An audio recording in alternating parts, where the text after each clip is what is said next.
Welcome to the Deep Dive. We cut through the noise, get straight to the core insights from the latest financial updates. Yeah, we try to give you what really matters. Today, we're unpacking the second quarter 2025 earnings call for Pinnacle Financial Partners. That's ticker PNFP. Right. Our mission here is, go beyond the headlines, find those strategic takeaways, and give you a clear picture. And Pinnacle, well, there's definitely a lot to unpack. Their Q2 results were strong, no doubt about it. But more than that, they really underscored how effective their unique model is, especially when you look at what other banks are doing right now, or maybe what they can't do. Okay, let's start with that snapshot then, the results. What jumps out? Well, revenue first, up 15.1% year over year. That's pretty solid. 15%, yeah. And profitability, how did adjusted EPS look? That's earnings per share, adjusted for certain items? Yeah, EPS saw a big jump, up 22.7% compared to Q2 last year. Really strong bottom line growth. Wow, okay. And what about the bank's core value, tangible book value per share? Also very healthy, grew 10.9% year over year. And, the key thing here isn't just one quarter. Right. It's that these double-digit growth numbers, revenue, EPS, tangible book value, they're not a fluke. It's a pattern. A continuation. Exactly. They've been outpacing their peers like this for, pretty much the last decade. It shows the model works consistently. So that's the big question, isn't it? How are they pulling this off when, frankly, a lot of other regional banks are having a tougher time? Pinnacle CEO, Terry Turner, he seemed laser focused on those three things. Revenue growth, EPS growth, tangible book value growth. Why those three specifically?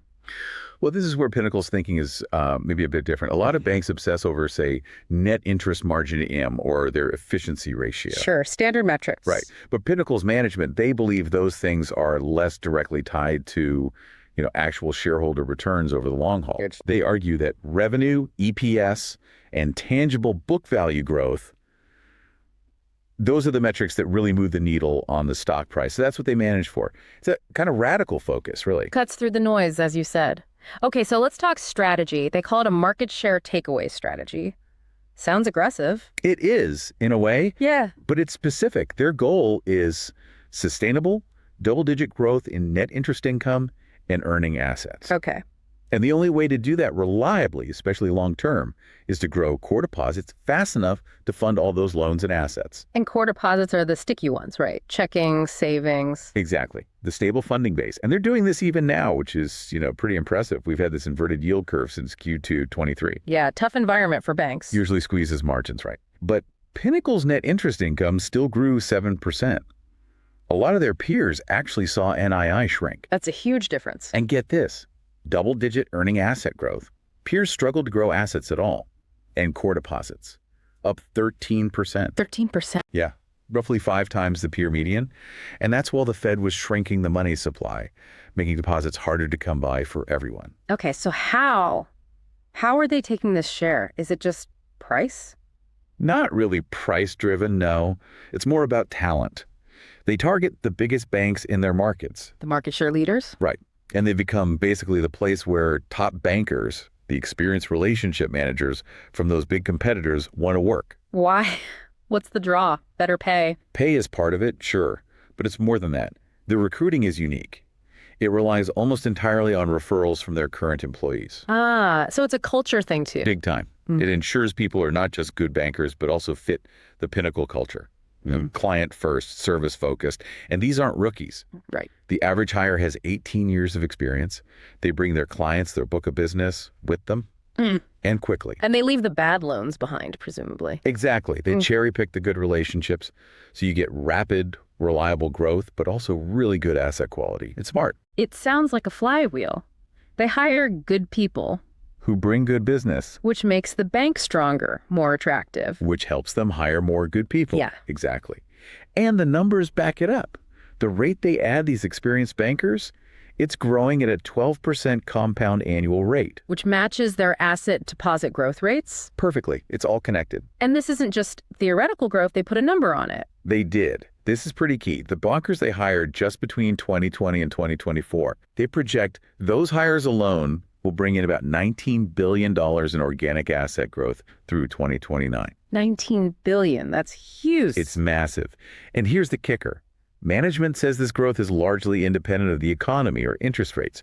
It's baked in from the hires. Because the relationships are already there. Right, and it's already covered in their current expenses. They actually said in the Q&A, it's like buying a really big bank, but without the M&A risks, the integration mess, the culture clash, the huge upfront cost. That's a powerful concept. And client satisfaction must play a role too. They mentioned some Greenwich data. Yeah, ranking #1 on things like ease of doing business, trustworthiness, treasury management, even digital experience, compared to the top 10 banks in their footprint. That helps attract the bankers and keep the clients they bring over. Absolutely. And their net promoter score, NPS, it's 83. Which is incredibly high for a bank. Off the charts, really. It just reinforces that whole cycle. Happy clients make it easier to attract top talent who want to bring their happy clients. Okay, so the strategy sounds compelling. Let's connect it back to the Q2 numbers and the guidance. The CFO, Harold Carpenter, laid out the details. What were the financial highlights? Okay, so loans. End of period loans grew 10.7% annualized for the quarter. That was actually better than they expected. So they raised the outlook. Yep. Adjusted the full year loan growth forecast up slightly to 9-11%. And again, they stressed this is driven by the hires, not just a booming economy. De-risked growth, like you said. What about loan yields? Fixed rate loans that repriced in the quarter came in at 6.39%. They expect that to keep drifting up through 2025. Q3 loan yields overall probably flat to maybe slightly up. And deposits. You mentioned strong overall growth, but Q2 itself was a bit slower? Yeah, 4.7% annualized growth in Q2. Lower than Q1, but they said that wasn't surprising given how strong Q1 was. Plus you had tax payments pulling money out in Q2. Makes sense. They expect it to pick back up in the second half. So they kept the full year deposit growth outlook at 7-10%. Still very strong. And how are they managing the cost of those deposits and loans? The betas? They seem pretty happy with how the betas have performed through this rate hike cycle. They don't expect much change in Q3. Okay. And net interest margin, NIM, you said it actually went up. Just barely, but yes. Up 2 basis points to 3.23%, which is notable when others are seeing compression. Shows good cost management. And the outlook for Q3, NIM? Flattish, maybe a little upward bias. Net interest income, NII, the actual dollars earned, grew over 16% annualized in Q2. 16%. Yeah. So they tightened the full year NII growth outlook upwards to 12-13%. Very healthy. What about the Fed? Are they banking on rate cuts? Their forecast only includes one cut, way out in October. And they basically said, even if that happens, it won't really move the needle much for their 2025 results. Sounds like they're prepared either way. Yeah, they mentioned running lots of scenarios. They feel well positioned. Okay, what about credit quality? Any signs of stress? Net charge-offs ticked up a little from 16 basis points to 20 basis points. Still low, historically. And the outlook? They nudged the full year NCO outlook to 18-20 basis points. And the provision expense, what they set aside for potential future losses, they adjusted that outlook to 24-25 basis points of average loans. That's based on a mix of economic forecasts, including some pessimism. So a bit higher, but seems manageable. Got it. And BHG, Bankers Healthcare Group, sounded like a bright spot. Huge bright spot. Kicked in over $26 million in fee revenue. Production was strong, and the profit margins on the loans they sold were the best since 2022. So BHG is really humming. Absolutely. They jacked up the 2025 earnings growth estimate for BHG significantly. Went from expecting 20% growth over 24. Now they're guiding to roughly 40% growth. Wow. What's driving that?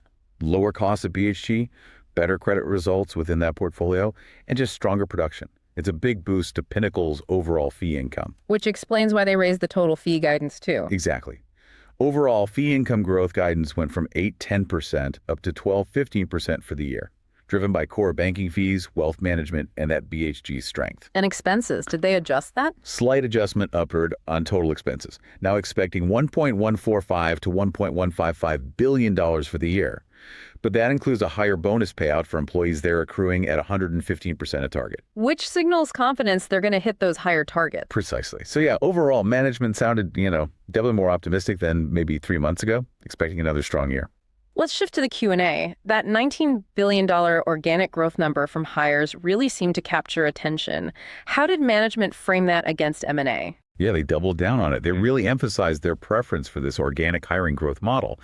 They see M&A mainly as just a potential tool for succession planning. Maybe buying a smaller bank where the owner wants out. But not for major growth. Right, because this hiring model gives them, in their view, high quality growth, good assets, core deposits without the baggage of M&A.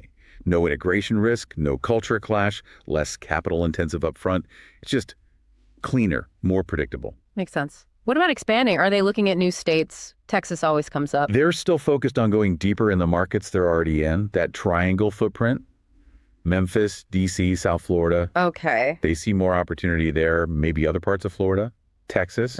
Only if they felt they tapped out their current footprint, which doesn't seem to be the case yet. They're staying disciplined. They mentioned a client survey showing some caution among existing customers about taking on new risk, citing tariffs and uncertainty. How does that square with the growth? It squares because their growth isn't primarily coming from existing clients taking big new risks right now. It's coming from the new clients brought over by the hires. Exactly. The survey showed caution on new ventures, but also underlying optimism for the future. So the existing base is stable, maybe cautious, while the growth engine keeps running by bringing in new relationships. What about commercial real estate CRE? It's been a focus area for regulators. Are they lending there? They said they've started writing new CRE loans again in the last few months. Selectively, though, focusing on multifamily and industrial projects. Maintaining targets. Yeah, aiming to keep construction loans around 70% of capital and overall CRE at 225%. So a measured approach in that space. Back to BHG for a second. Yeah. What's the mix of business there? And any talk about eventually selling it or spinning it off? The mix is about 70% consumer, 30% commercial. So the recent improvement is largely on the consumer side. As for selling at a monetization event, they acknowledge that it's a valuable asset. They think there should be an opportunity when markets improve. But no timeline. They're not going to rush it just to get a deal done. They also mentioned a big dividend BHG paid up to Pinnacle in Q2, explaining some balance sheet changes. Got it. What about the future path for deposit costs and the overall margin? What needs to happen for margins to expand significantly from here? Well, the cost of new deposits coming in is running about 0.5% higher than their current average cost. So that's still some pressure. Okay. For real margin expansion, they said a Fed rate decrease is key. That would let them lower deposit costs. Yeah. They expect deposit rates to come down about as fast as they went up. Similar betas on the way down. And longer term? Longer term, they'd love to see a steeper yield curve, a bigger gap between short-term rates like overnight funding and longer rates like the 5-year. That's typically a healthier environment for bank margins. Makes sense. One last thing from the Q&A succession planning, always speculation around successful companies. Did they address if that's impacting their ability to hire? They did. And they were pretty emphatic. Said their hiring ability is incredibly strong. Zero impact from any succession speculation. The numbers back that up. Yeah, 71 revenue producers hired just this year so far, and another 59 offers currently outstanding. So the talent pipeline seems wide open. The model's still attracting people. Okay, so we've heard the numbers, the strategy, the unique hiring flywheel. Let's pivot to our This Is Not Financial Advice segment. Time for an outrageous but plausible trade idea based on this call. Right, and remember, keyword here is outrageous but plausible. Just a thought experiment, not a recommendation. Definitely not financial advice. So what's the idea this quarter, building on Pinnacle? Okay, the pitch revolves entirely around that organic growth engine, that flywheel we discussed. The idea, consider the implications of Pinnacle's model being fundamentally different. What if you really believed in the de-risked nature of that $19 billion in preloaded growth from recent hires? Okay, so the rationale is? The rationale is that management was very clear. This $19 billion is from hires already made, relationships already moving. It's not dependent on the economy suddenly booming or rates doing something specific. It's largely baked in. Largely baked in within existing expenses. So the thought is, could this allow PNFP to dramatically outperform its regional bank peers, especially if the economy stays sluggish or uncertain? While others wait for conditions to improve, Pinnacle's internal machine just keeps churning out growth. So the trade idea is less a specific trade and more a bet on the uniqueness and predictability of their internal growth engine versus market-dependent strategies. Exactly. It's a bet that their hiring-based flywheel is a more powerful, more reliable growth driver than anything external right now. It's an interesting lens to view the company through, given how much they emphasized it. A focus on internal execution versus external factors. Interesting. Okay, let's recap. Pinnacle Financial Partners, PNFP, delivered a really strong Q2. Impressive growth in revenue, EPS, tangible book value, the metrics they care most about.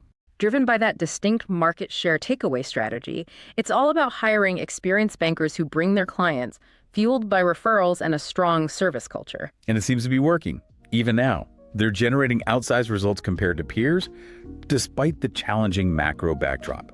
Management sounds confident, forecasting continued strength for the rest of 2025. So lots to digest there. And just to reiterate, everything we've talked about today is purely for informational purposes. It should definitely not be taken as financial advice. Absolutely. Do your own research. Yeah. So, thinking about everything we covered, what really stands out to you about Pinnacle's approach? Do you buy into that flywheel concept? Let us know your thoughts.